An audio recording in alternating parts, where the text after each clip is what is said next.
CIMAC Radio presenta Insurrectas Forenses. Insurrectas Forenses. Un programa sobre la participación de las ciencias forenses en la lucha feminista. Ciencias forenses en la lucha feminista. Sobre cómo entendemos los procesos de justicia desde las ciencias forenses, desde una perspectiva de género y derechos humanos.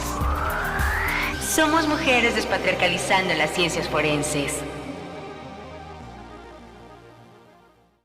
Bienvenidas a un nuevo episodio de Insurrectas Forenses, un programa realizado con la colaboración de Violeta Radio y la Wiccan Forense. Soy Mayra Ortiz, una de las psicólogas que les estará acompañando en la conducción de este programa. Hoy, en nuestra cápsula informativa, Vanessa Gómez, nuestra criminalista, nos hablará acerca de la diferencia entre la criminología y la criminalística, dos ciencias del ámbito forense que suelen confundirse. En la entrevista, Mariana Galindo hablará con Lila Irlanda Ibáñez Gómez, licenciada en Derecho por la UNAM, quien es abogada independiente feminista con perspectiva de género e infancia, litigante en el despacho de asesoría jurídica Violeta. Ambas nos guiarán de la mano para entender los usos legales de las ciencias forenses y los peritajes. En nuestra mesa de diálogo, reflexionaremos sobre la glamorización de las ciencias forenses, un fenómeno televisivo que ha impactado en la imagen y el crecimiento de nuestras disciplinas en el ámbito legal. Y en la sección cultural, hablaremos sobre la televisión y la investigación criminal. Quédense con nosotras, somos Insurrectas Forenses. Vamos primero a un corte, pero antes les recordamos que este programa es un esfuerzo entre la colectiva La Wiccan Forense y Violeta Radio.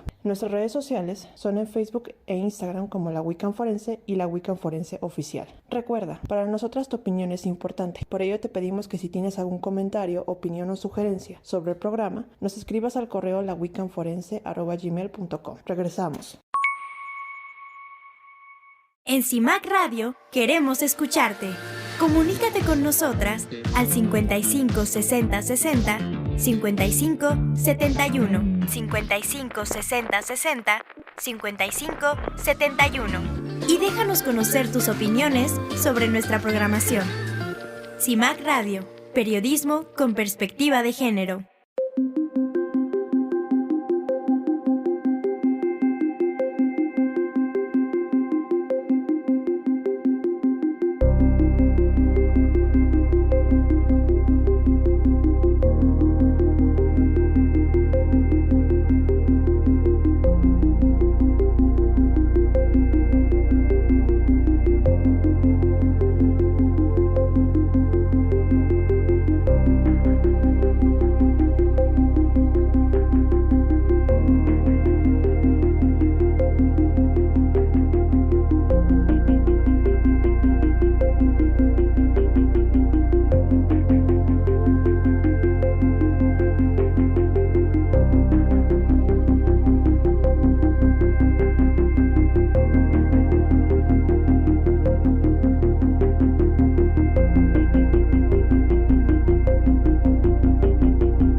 Hola, bienvenidas, bienvenidos, bienvenides a esta cápsula en donde vamos a aprender sobre las ciencias forenses.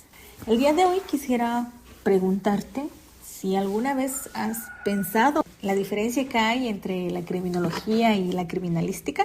Si es así, seguramente habrás escuchado muchas cosas acerca de ellas. Bueno, hoy te voy a explicar qué incluye cada una de estas ciencias. Pues bueno, en primer lugar, la criminología es una ciencia causal explicativa que además está combinada por parte de otras ciencias afines, como lo son la psicología, la sociología o la antropología, con el fin de explicar el fenómeno criminal. Su objeto de estudio se centraba en las causas de delito y las personas que lo cometen, pero esto pensándolo desde el nivel individual. Es decir, buscaba estas causas y estos factores solamente en las personas. Pero con el paso del tiempo y la complejidad para poder comprender los delitos, se agregaron otras cuestiones, como lo son la prevención de los delitos, el análisis de la macrocriminalidad, el análisis del contexto, la reinserción social, así como la reacción que las personas tienen cuando existe un delito o un crimen. Es decir, Ahora nos enfocamos en buscar, sí, las causas dentro de la sociedad, pero también en lo individual. Pensando, por ejemplo, en el feminicidio, desde la ciencia criminológica, nos interesa investigar o conocer si existe un contexto de discriminación hacia las mujeres, que esto permite que estos se puedan llevar a cabo.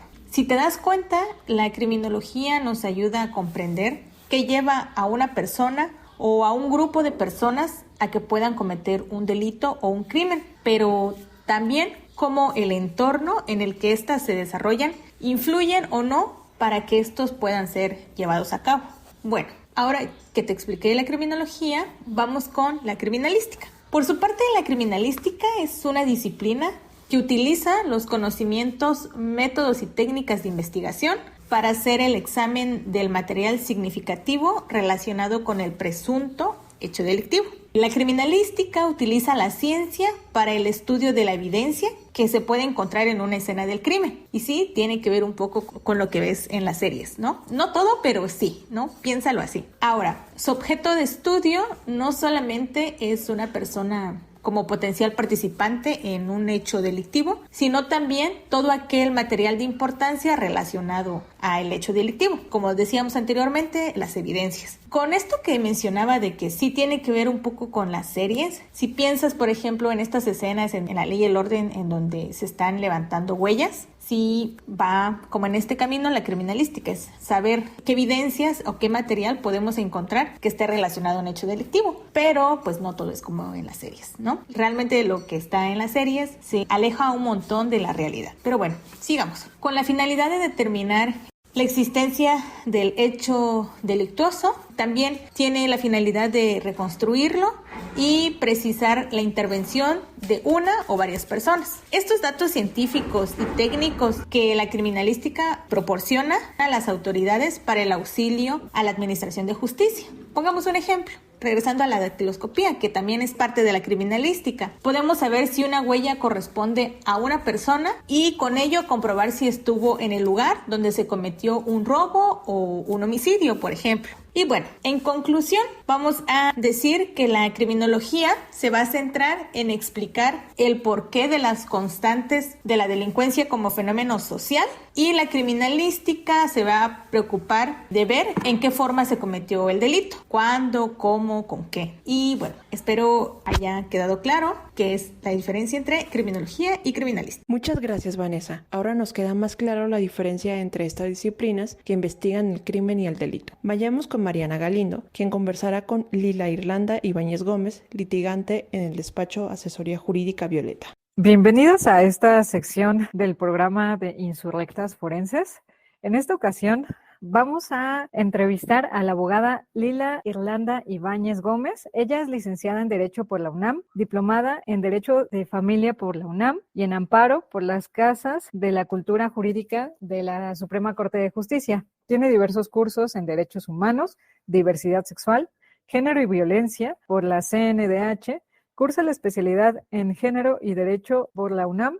Es abogada independiente, feminista, con perspectiva de género e infancia, y actualmente litiga en el despacho jurídico Asesoría Jurídica Violeta. Bienvenida, Lila. Hola, ¿cómo estás, Mariana? Buena tarde, muchas gracias por la invitación y pues adelante, estoy muy gustosa de estar con ustedes y con su público. Muchísimas gracias. El motivo de la invitación a esta entrevista es justamente porque solemos pensar que las ciencias forenses no tienen como tanta relevancia en los procesos jurídicos, sin embargo, justamente es la relación como más estrecha que se dan. Digamos que los procesos legales no existirían sin esta parte forense y viceversa. Entonces, en ese sentido, pues vamos a realizar esta entrevista para saber en dónde radica el papel de las ciencias forenses. Y es así como iniciaría con la primera pregunta, que justamente es, ¿en qué momento de un proceso legal se requiere de las ciencias forenses?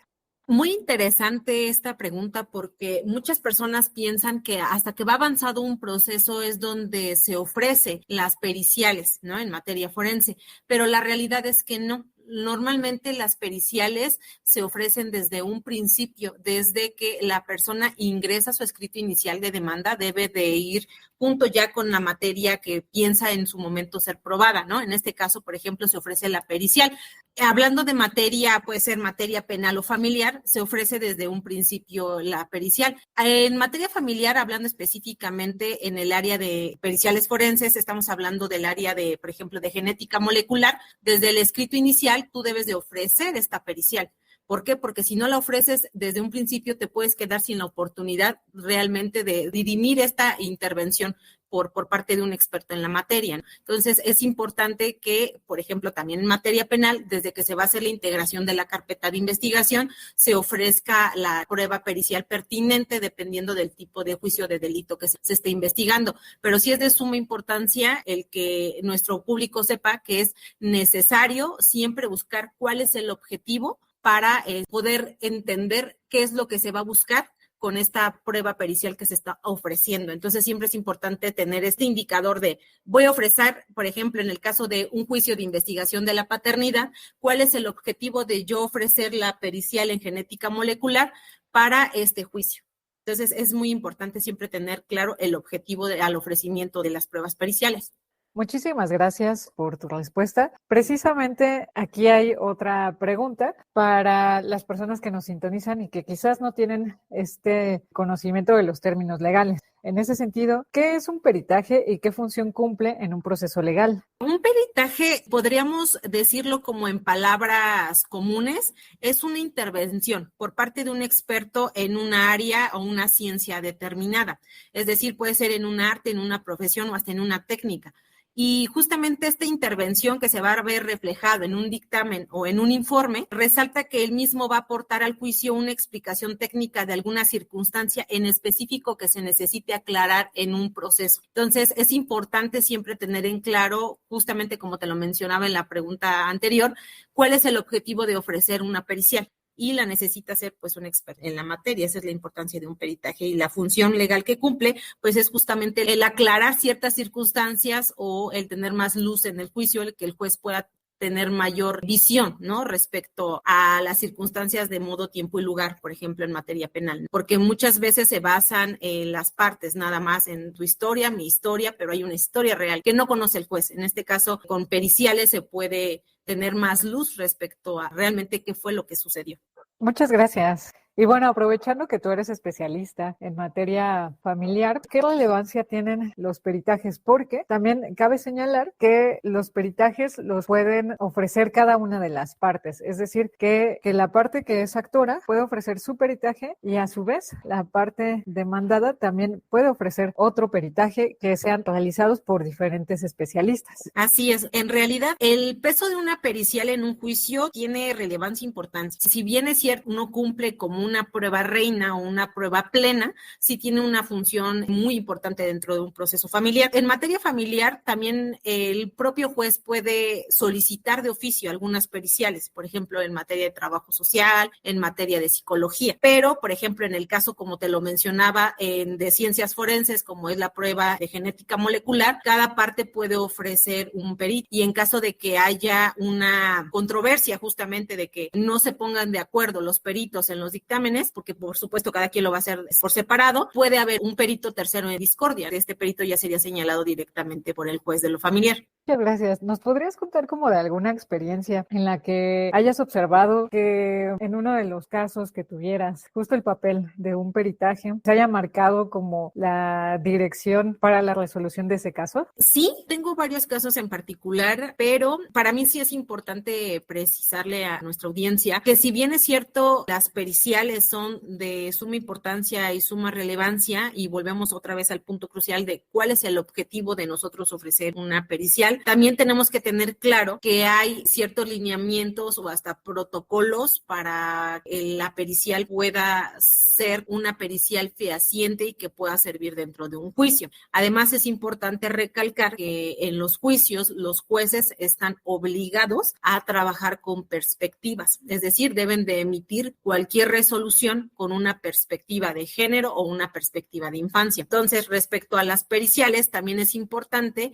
que nosotros como abogados, si estamos ofreciendo una pericial, esta la vayamos encaminando respecto con el perito para que pueda lograr el objetivo que nosotros tratamos de darle a entender al juez, porque te repito, o sea, el juez tiene una versión de los hechos tanto de parte actora como de parte demandada, pero al final de los días esto también se puede esclarecer a través de una pericial, ¿no? Como lo puede ser en materia penal. Es muy importante aquí resaltar que en materia penal las periciales tienen una relevancia muy importante porque de ahí se pueden resaltar otras cuestiones que a lo mejor se han dejado de observar dentro del proceso penal. Y en materia familiar sucede exactamente lo mismo. En mi caso muy particular, recuerdo algún juicio que llevó hace varios años respecto justo a un tema de investigación de la paternidad, donde las partes ofrecimos un perito, pero la pericia salía completamente diferente. O sea, por una parte salió el 99.9% de compatibilidad en el ADN y la otra pues definitivamente pues no. Se buscó un perito tercero y el perito obviamente practicó la pericial dentro del juzgado y aquí el tema es que cuando sale la resolución o se da en este caso el dictamen o el informe del perito tercero, sale a la luz que evidentemente el infante sí era hijo de la persona de la que se le estaba buscando poder fincarle la paternidad. Este caso nos llevó mucho tiempo. ¿Por qué? Porque el juez no estaba velando la intervención del tercer perito, ni tampoco estaba velando sobre una perspectiva de infancia.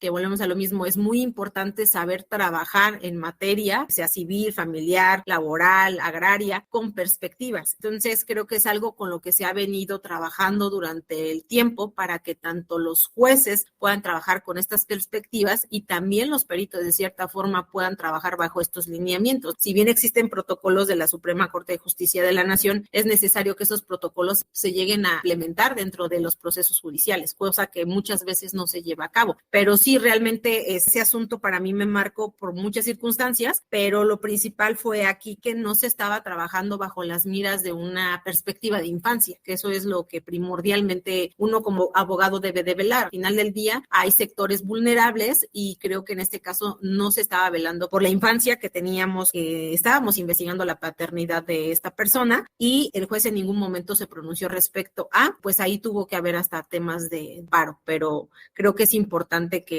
también los peritos estén preparados con estos protocolos de perspectivas para que se puedan presentar fielmente preparados ante un proceso judicial de la índole que sea. Muchas gracias por compartirnos esto, Lila, y qué bueno que lo mencionas, porque precisamente hay muchísimos peritos, es decir, hay muchos hombres que son peritos, sin embargo, las mujeres, a pesar de que ha aumentado el número de peritas, la realidad es que siguen siendo una minoría. Y en ese sentido, con esto que nos mencionas acerca de las perspectivas, ¿por qué para ti sería importante la perspectiva, ya no llamémosle solamente de género, sino una perspectiva feminista en los peritajes desde el punto de vista jurídico?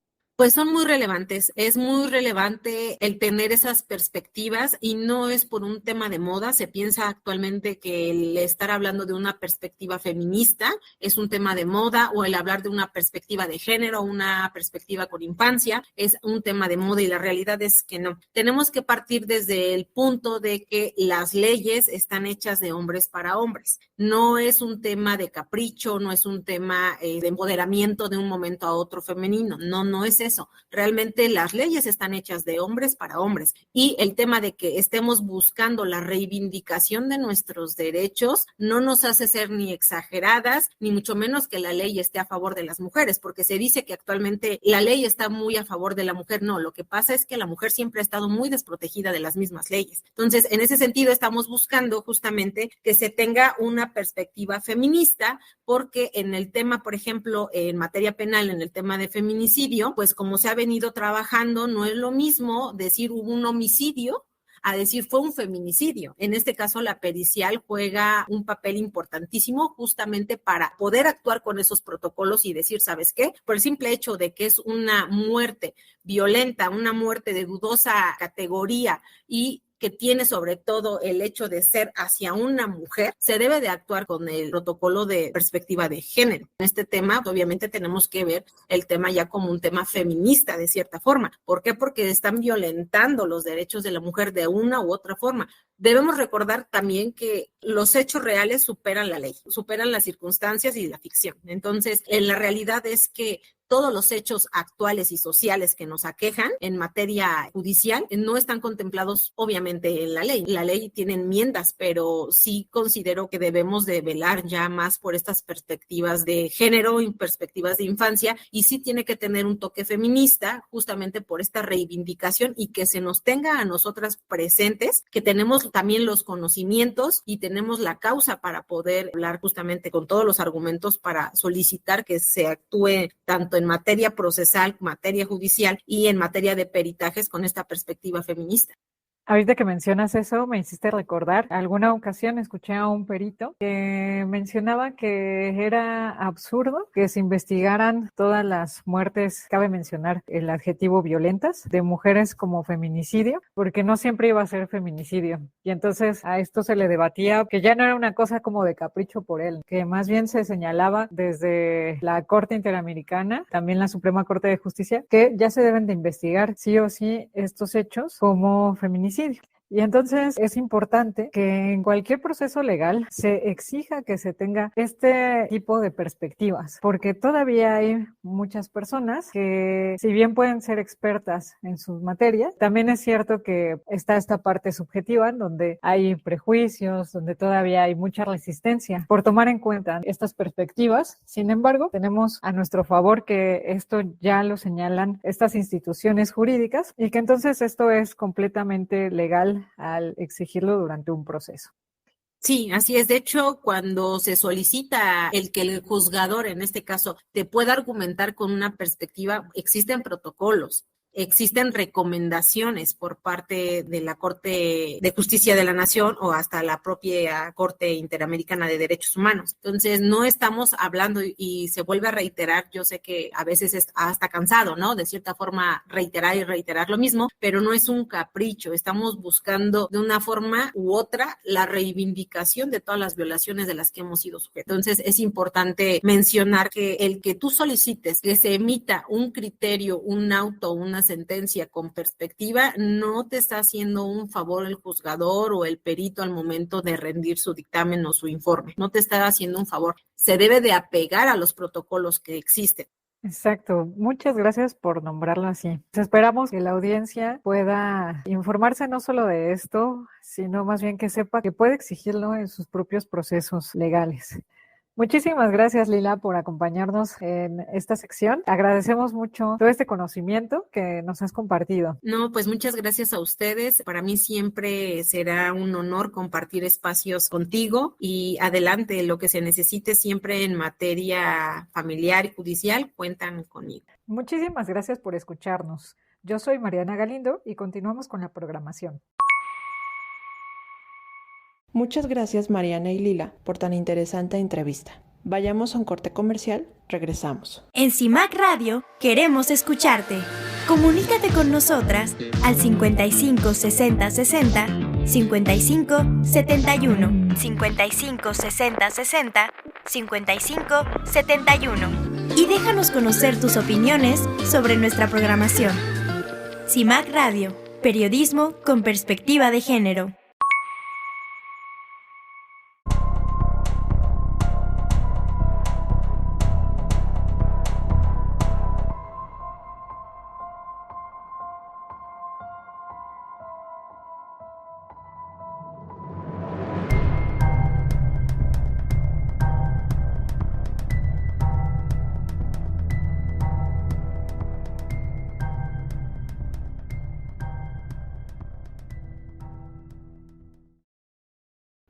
Seguimos en Insurrectas Forenses. Les recordamos que este espacio es un esfuerzo de Violeta Radio y la colectiva La Wiccan Forense. Nuestras redes sociales son, tanto en Facebook como Instagram, como Violeta Radio. Y en SoundCloud y Spotify nos pueden encontrar como CIMAC Radio para este y más episodios. También pueden visitar la página www.violetaradio.org. Y las redes sociales de la colectiva son la Wiccan Forense en Facebook y en Instagram nos pueden encontrar como la Wiccan Forense Oficial. Nuestro correo también es lawiccanforense@gmail.com.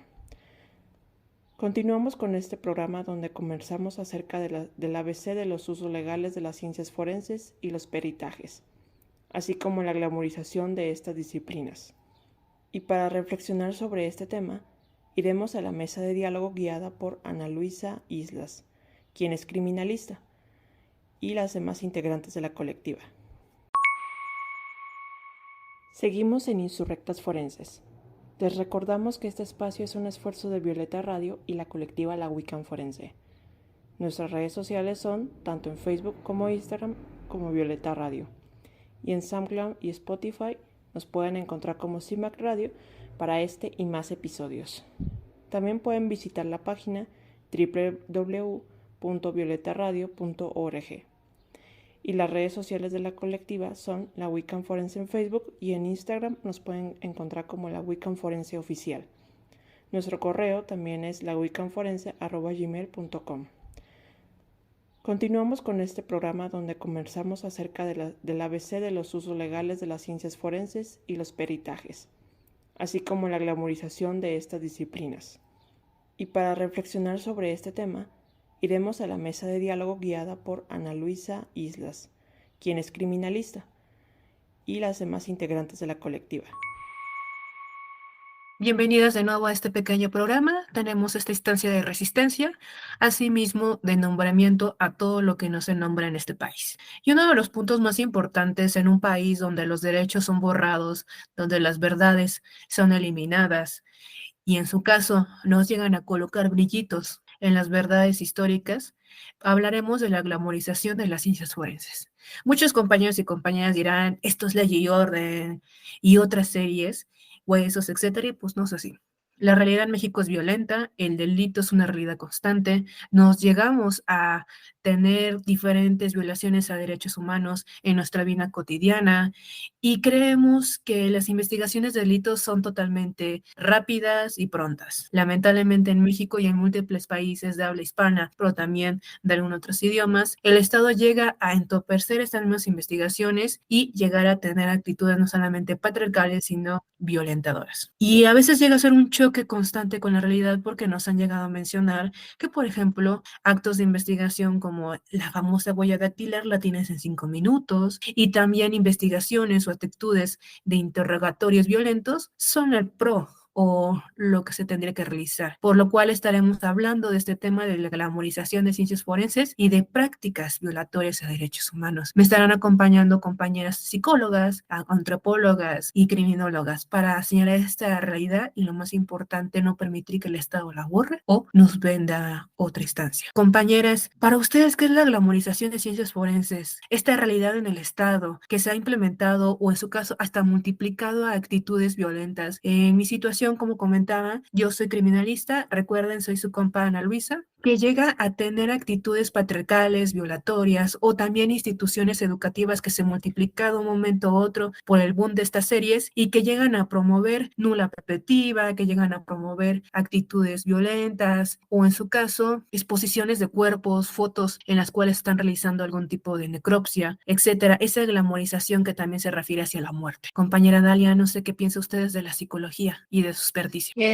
Me estaba pensando ahora que dices todo esto, que, bueno, nuestro auditorio debe estar pensando justamente cuando hablamos de ciencias forenses de estas series que han sido todo un boom, ¿no? En los últimos años, ¿no? El CSI, bueno, todas estas series, ¿no? Que tenemos en nuestras pantallas y que además a través de los medios se ha vuelto tan, sí, justamente como una condición más de venta incluso, ¿no? Como que pareciera que la violencia es un eje en el que la economía mundial se está sosteniendo. Y ahí pienso mucho en todas estas condiciones, ¿no? O sea, hay mucha gente que hoy está estudiando estas carreras que relacionadas con ciencias forenses, derivado de que crecimos, ¿no? Viendo estas películas de asesinos seriales, viendo toda esta violencia en la que se hace apología de ella, ¿no? Y en ese sentido vamos viendo que pues hay muchas personas justo que están estudiando las carreras precisamente a partir y pensando que eso que ven en las series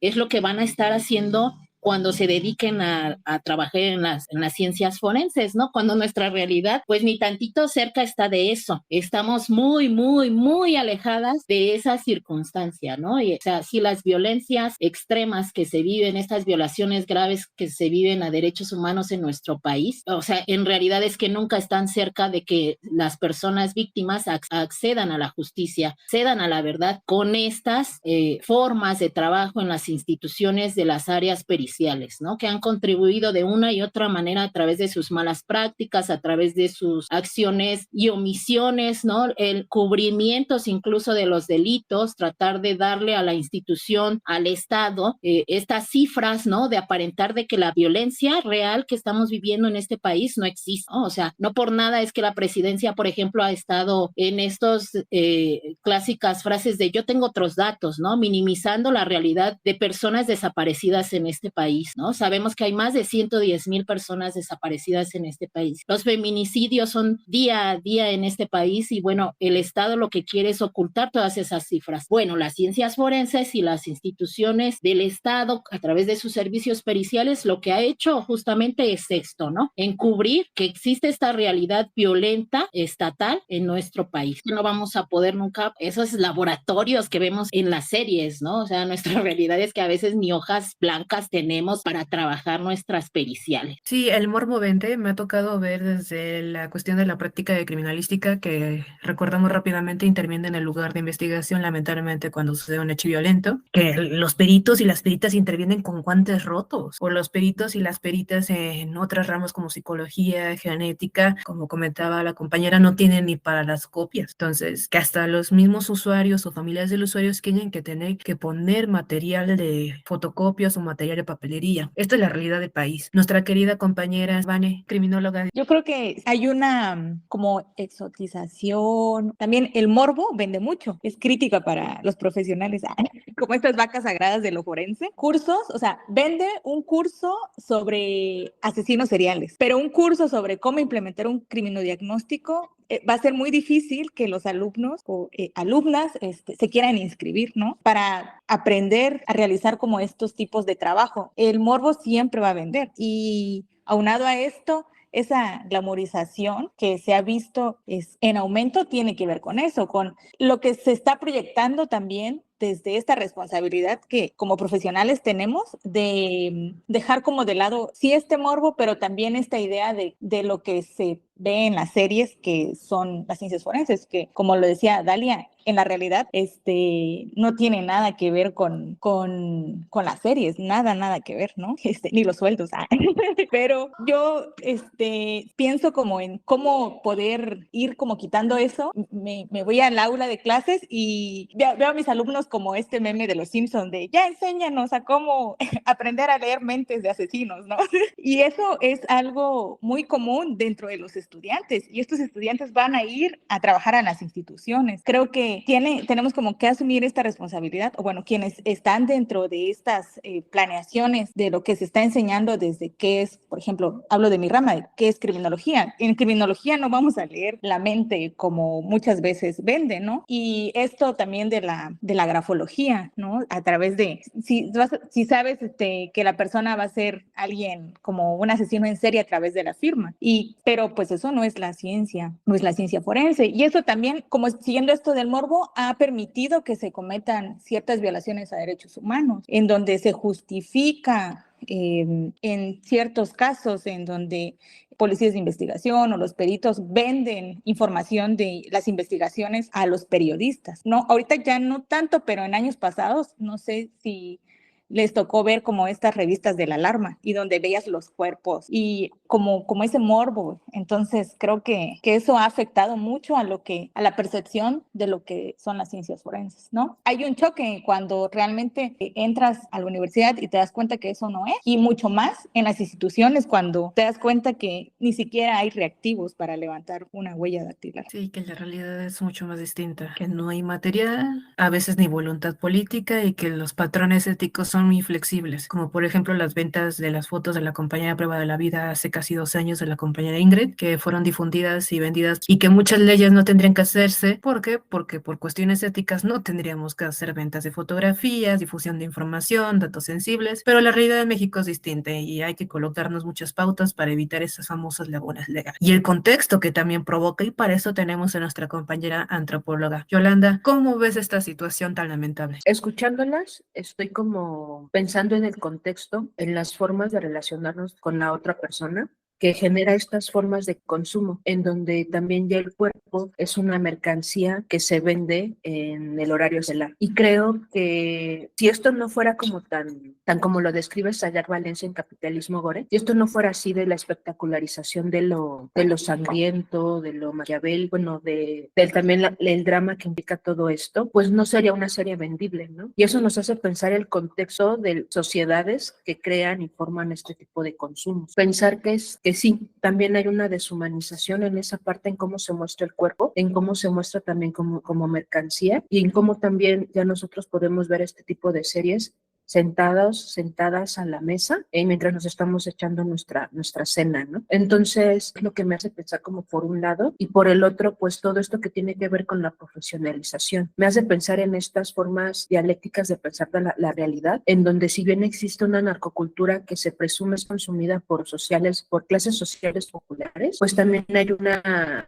forma de consumo asociada a esa narcocultura que también responde, por ejemplo, al tipo de licenciaturas que se van promoviendo, pero también justo relacionadas con el contexto social que la provoca. Entonces ahí se ve como un circulito en donde sí existe una respuesta al contexto social en el que estamos viviendo, pero también existe una venta de consumo de esa nueva profesión, de esa nueva identidad, de esa nueva forma como de reconocerse ahí, ¿no? Y también vemos una contraposición del consumo, la narcocultura como los corridos tumbados o todo lo que se presume, no es que lo sea, son de clases como populares y este consumo de tal vez licenciaturas en el ámbito forense. La realidad en México es complicada.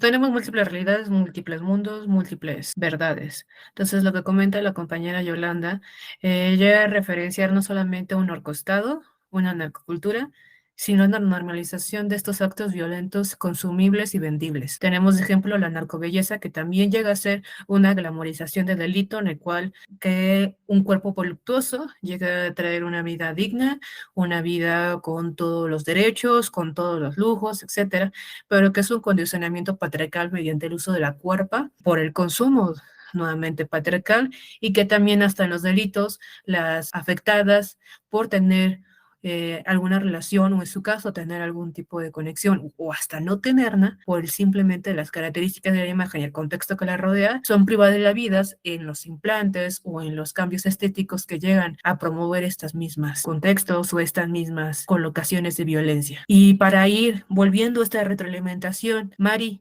desde Derecho y desde la psicología, ¿cómo vemos la situación del país? ¿Cómo vemos esta realidad de la estancia de crisis y también de consumo de muerte? En los últimos años se ha presentado un auge en las licenciaturas que van encaminadas a las ciencias forenses y no solo las que en un momento se llegan a especializar en un ámbito forense, sino más bien que desde un inicio ya se ofertan las carreras de criminalística, criminología, ciencias forenses, etcétera. Es decir, que la matrícula actual de licenciaturas que han surgido encaminadas a las ciencias forenses, pues ha aumentado muchísimo. Sin embargo, experiencia propia, incluso estando en un grupo de Facebook que es de una bolsa de trabajo para compartir más bien ofertas de trabajo de diferentes ramas de las ciencias forenses, pues ahí hay muy pocas ofertas, pero además hay mucha demanda de quienes están buscando trabajo. Es decir, que hay muchas personas estudiando a las ciencias forenses, pero hay poco empleo. He observado que muchas personas tienen esta situación de desempleo, terminan por dedicarse a ámbitos como los recursos humanos, que no están directamente relacionado con lo que están estudiando. Y esto no es un problema de educación, sino más bien que es un problema desde la propia impartición de justicia. ¿Por qué? Porque resulta ser que México es uno de los países más violentos en todos los aspectos. Es decir, que cada día se abren nuevas carpetas de investigación para estar llevando a cabo todos los procesos legales que van encaminados a los delitos que se cometen. Hay una sobrecarga actualmente en las instituciones que se encargan de toda esta parte. Las fiscalías, los ministerios públicos están completamente rebasados. Y esto va de la mano con lo que comentaba hace rato. Se necesitan, sí, profesionistas de las ciencias forenses que estén atendiendo todo esto. Sin embargo, no hay una disposición estatal que nos permita aperturar nuevos centros de estas instituciones, lo cual nos lleva también a recordar que hay una insuficiencia de los insumos que se requieren para llevar a cabo adecuadamente una investigación, pero nos estamos encontrando con que poca oferta laboral, muchísimas investigaciones que se tienen que hacer. A la par que no tenemos estos insumos, ¿y eso en qué resulta? Pues justamente en una indiferencia por parte del Estado para atender estas problemáticas, además de que no se está trabajando en la prevención del delito. Y a su vez, pues esto se va vendiendo. Las ciencias forenses son un aspecto de morbo en donde las personas se interesan, sí, por estas series y contenido que se han estado mencionando y que además incluso viendo series que sean producidas aquí en México, realmente no nos están relatando una realidad actual. Ya no solamente por esta parte material, sino también que hace falta capacitación al personal. Estas fiscalías, estos ministerios públicos, estas instancias en donde sobre todo, por ejemplo, cuando se están recolectando los indicios, se supone que se tendría que estar haciendo el embalaje, pero no hay material suficiente para ello. Si ni siquiera hay un buen equipo de protección personal, mucho menos lo hay para esto. Y lo que sucede también, nuevamente se presenta esta indiferencia por parte del Estado para conservar adecuadamente estos indicios, lo cual claramente va a permear en resoluciones se emitan acerca de casos que se lleguen a presentar. Y como resultado también vamos a tener que hay muchísimos casos que se van a quedar ahí sin resolver y simplemente les van a dar carpetazo. Sí, es el doloroso día con día. Sabemos que servicios periciales está en una crisis, la famosa crisis forense. No hay materiales, no hay voluntad pública, no hay condiciones dignas para las y las trabajadoras en servicios periciales. Ya ha habido antecedentes de huelga. Hace 3 años, servicios periciales en Hidalgo se metió en huelga porque no había ni Tyvek. Los que no llegan a conocer, es un traje protector tipo Teletubby que nos ayuda a prevenir algún tipo de infección por biológicos infecciosos o por, en su caso, que manejamos lamentablemente el cuerpo de una víctima, entra en un estado de putrefacción y los gases nos pueden hacer daño, o también otro tipo de materiales como los de dactiloscopia, que en su caso, si se llegan a trabajar cotidianamente y no se tiene protección, pueden provocar cáncer. Entonces son problemáticas diarias. Han perito que también han sido secuestrados o, a su caso, desaparecidos temporalmente o permanentemente por su trabajo cotidiano. Ser perito y perita en México es toda una cuestión de vivir cotidianamente improvisando. La improvisación en servicios periciales es lo principal. Y también las investigaciones llegan a irse muchos al famoso refrigerador porque solamente se recoge indicios, o en su caso no se llegan a recoger indicios porque no hay material, no hay ni bolsas para cadáveres para poder llegar a levantar los cuerpos de una forma digna. También tenemos antecedentes de los famosos refrigeradores de cuerpos de hace unos 5 o 7 años que se llegaron a localizar en estados del norte. Eso es la crisis, eso es la glamorización y la venta de que las ciencias forenses lo realizan todo rápidamente, o en su caso también el lado contrario de la moneda de no querer realizar sus actividades. Y para ir llegando a tener esa retroalimentación e ir cerrando, ¿cómo podemos enfrentar este tipo de actos que glamorizan o que llegan a promover la cultura de la muerte? ¿Qué le quieren decir a las y los peritos para poder trabajar y en su caso no repetir este tipo de patrones? Siempre se ha centrado como a lo más importante, al sujeto, a la sujeta, sobre todo al sujeto, porque ni siquiera hay como muchos estudios de las mujeres que cometen algún tipo de delito. Y poco ponen el centro a la víctima. Creo que poner al centro a las víctimas puede abonar al respeto a sus derechos humanos, a disminuir o erradicar este morbo, ¿no? Porque siempre es hacia ellas. Las cuestiones de que es hacia quien comete el delito es esta justificación o esta exotización. Voy a citar a una periodista chiapaneca, Sandra de los Santos. Estuvimos en un taller con Dalia Sousa. No recuerdo cómo se llama el medio de comunicación, pero estaban compartiendo cómo comunicar asertivamente desde la perspectiva de género y el respeto de los derechos humanos las desapariciones. Y Sandra mencionaba hace tiempo, en el 2014, hubo un feminicidio aquí en Tuxtla que fue como muy sonado, porque de hecho el título de las notas periodísticas era El caníbal de Los Amorosos. Los Amorosos es un mirador en Tuxtla, ¿no? Esta persona comete el feminicidio y después arroja o coloca las partes de la mujer en el mirador y en otras partes. Entonces hubo como toda una exotización de este personaje, ¿no? Y que era una persona muy inteligente, que tenía un doctorado y así. Recuerdo que Sandra de los Santos decía, o sea, tampoco el señor era sí, o sea, su doctorado es una escuela patito, ¿no? Entonces hay como toda esta justificación, exotizar a quienes cometen delitos. Entonces yo creo que poner en el centro a las víctimas, respetar sus derechos humanos, algo que nos va a ayudar a disminuir y erradicar exotización, esta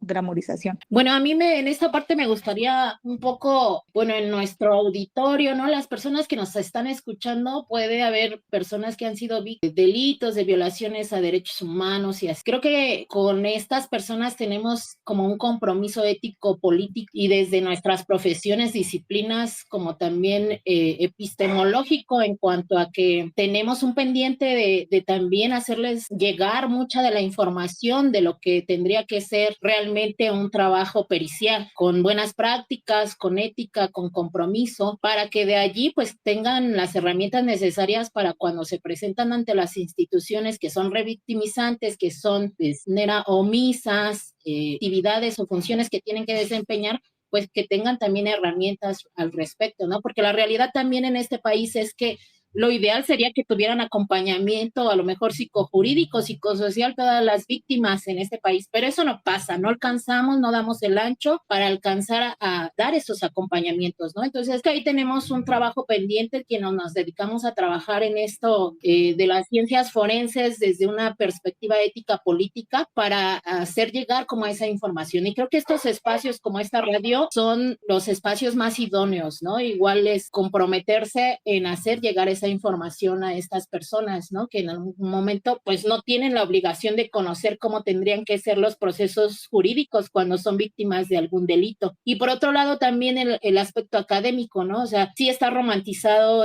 la violencia en este país y profesionales que es por recibirse, ¿no? A titularse, llegan con la idea que van a poder hacer esto de leer mentes, ¿no? De identificar quién está mintiendo y quién no, cuando todo esto es una falsedad. Y entonces yo creo que tenemos también un pendiente ahí con el aspecto académico, pero también ir denunciando pues que todas estas ventas de cursos, de cursillos diría yo, ¿no? De cursillos que en realidad están solamente engañando a la gente, vendiendo de cómo identificar la mentira, vendiendo de cómo hacer peritajes de grafología, ¿no? Toda esa serie de circunstancias necesitamos ir haciendo las denuncias respectivas de que esto es una farsa, ¿no? Y de que pues en realidad el compromiso es y que todo tendría que más bien del Estado no va a asumir ese compromiso, entonces más bien la organización del pueblo es lo que va a generar como las condiciones necesarias para que esto vaya cambiando. En eso pienso, porque la realidad también en los servicios periciales hay mucha gente que ya está en una postura de no comprometerse más a lo que ya está haciendo y a cumplir lo que la institución le pide, que son números, ¿no? Así trabajan las instituciones periciales en este país, entrega de estadísticas, números, y eso es lo importante, no importan las personas, importan los números. Hay muchas personas que se dedican a la pericia que no tienen ya ese interés, ese compromiso, y yo lo que pienso ahí es que hay que erradicar de raíz, ¿no? O sea, esas personas que no están haciendo ese trabajo con compromiso, con ética política, no tendrían que estar en esas instituciones, ir haciendo las denuncias, ir solicitando que sean removidos, sancionadas todas estas personas. Pienso en esas como alternativas. Es una realidad, las personas no son números, no somos recursos, pero el Estado utiliza este tipo de violencias institucionales para cambiar cifras, para poder llegar a seguir con este silencio. Compañera Yolanda, compañera Mari, para ir cerrando, ¿Cuáles son sus impresiones? Pues como reflexionando sobre lo que ya todas han comentado y regresar a esto de pues manifestaciones culturales como la narcocultura, creo que no es un tema de moral, de si está bien o si está mal, sino es un tema de cuestiones de efectos sociales que esto tiene. Estamos en una sociedad que come violencia y reproduce y vomita esa violencia, y en una sociedad donde también hay que decirlo, para que estos derechos humanos de los que tanto hablamos puedan ser validados, tenemos que encontrarnos con funcionarias, funcionarios que manejen una ética, ¿no? Una ética con todo lo que implica esa palabra. Sin este tipo de formaciones a las que también apela Dalia, va a ser muy difícil poder superar esto que se nombró como crisis forense o deuda forense. También pienso, me agradaría no llamar narcoestado al Estado, porque eso le quitaría responsabilidad. Pensaríamos que al estar asociado con el Estado, con el narcotráfico, perdón, ellos se deslindan de ciertas actividades, cuando creo que lo que pasa es al revés. Ellos están demostrando que, aunque de manera cínica y de manera pues bastante gráfica, se demuestre que hay una colusión entre el crimen organizado y las formas organizativas del país, pues es eso, ¿no? Reconocer que lo pueden hacer de manera flagrante, que es parte del decir, bueno, pues yo me sigo coludiendo con esta gente y nadie tiene para decirme más nada, porque es el poder que tiene. Entonces, es eso, ¿no? Es una reflexión que se invita no sea desde lo moral, sino desde los efectos concretos que tenemos en las formas de relacionar.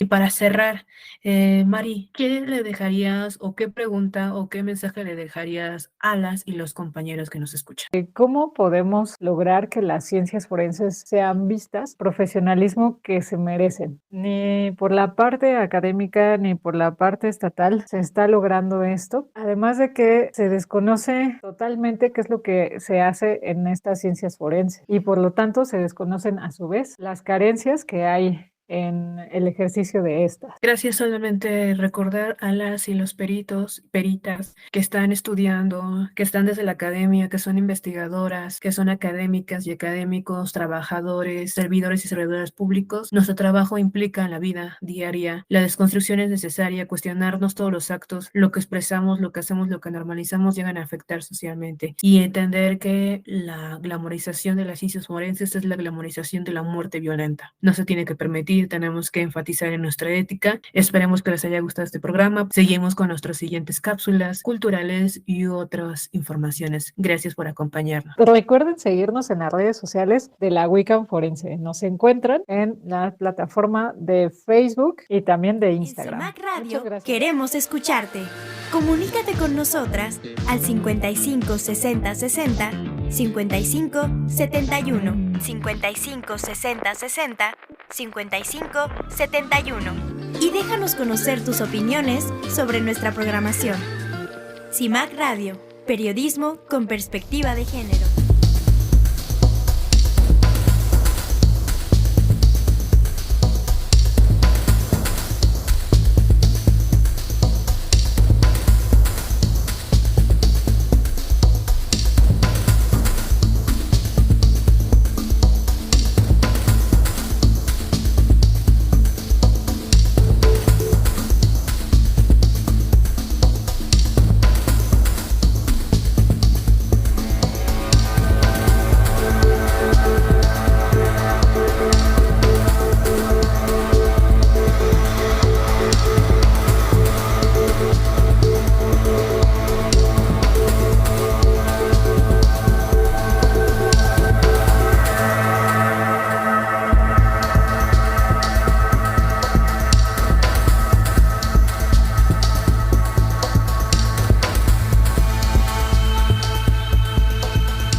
Para ir terminando nuestro programa, les presentamos el tercer y último bloque, en el cual está a cargo de su servidora y les hablaré acerca del impacto de la glamorización de las ciencias forenses dentro de la cultura general y la percepción de las mismas. Vamos para allá.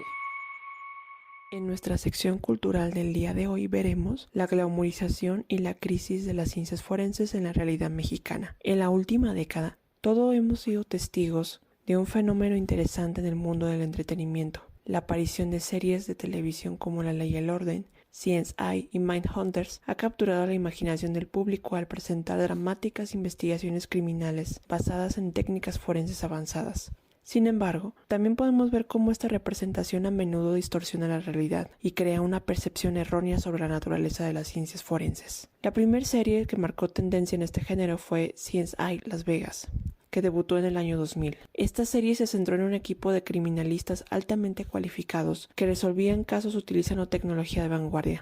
A través de escenas meticulosamente detalladas de análisis de ADN, huellas dactilares y reconstrucción digital de crímenes, la serie creó una imagen glamurosa de la resolución de delitos. Otro ejemplo destacado es Mindhunters, que se basa en la vida real de los primeros perfiles de criminales en el FBI. La serie retrata a los agentes del FBI utilizando técnicas psicológicas y perfiles criminales para atrapar asesinos en serie. Aunque la serie es altamente dramática, cautivadora y llamativa, a menudo exagera la rapidez y la precisión con la que se resuelven los casos en la vida real. La Ley y el Orden, otra de las series icónicas de las ciencias forenses, también ha contribuido a esa tendencia.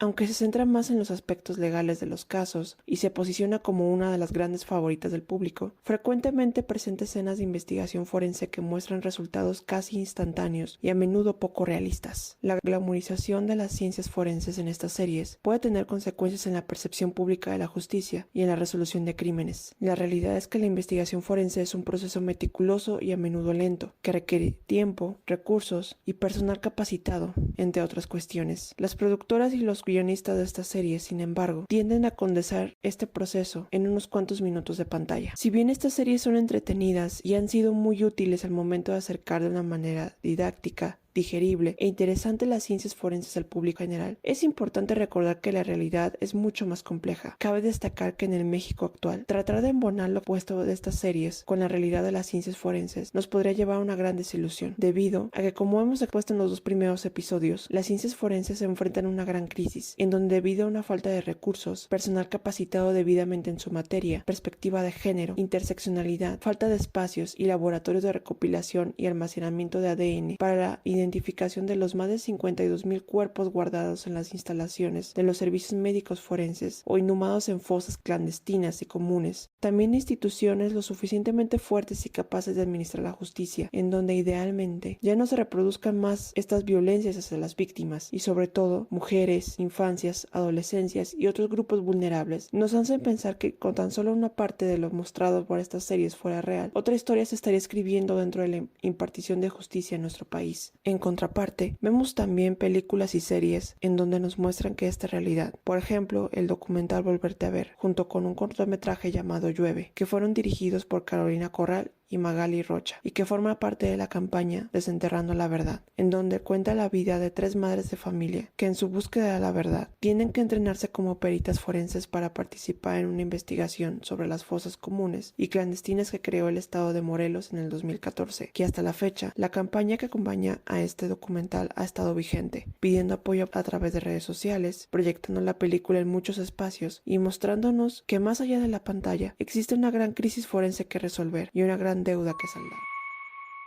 Gracias por acompañarnos en este programa. Les recuerdo nuestras redes sociales. En Facebook nos encuentran como La Wiccan Forense y en Instagram como La Wiccan Forense Oficial. Las redes de la radiodifusora son Violeta Radio, tanto en Facebook como en Instagram. Y nos pueden encontrar en SoundCloud y Spotify para este y más episodios. Búscanos como CIMAC Radio. Les esperamos dentro de 2 semanas para un nuevo capítulo de Insurrectas Forenses. Yo soy Mayra Ortiz y a nombre de toda la colectiva les damos las gracias por acompañarnos en esta ocasión. Nos vemos. CIMAC Radio presenta Insurrectas Forenses. Insurrectas Forenses. Un programa sobre la participación de las ciencias forenses en la lucha feminista. Ciencias forenses en la lucha feminista. Sobre cómo entendemos los procesos de justicia desde las ciencias forenses, desde una perspectiva de género y derechos humanos. Somos mujeres despatriarcalizando las ciencias forenses.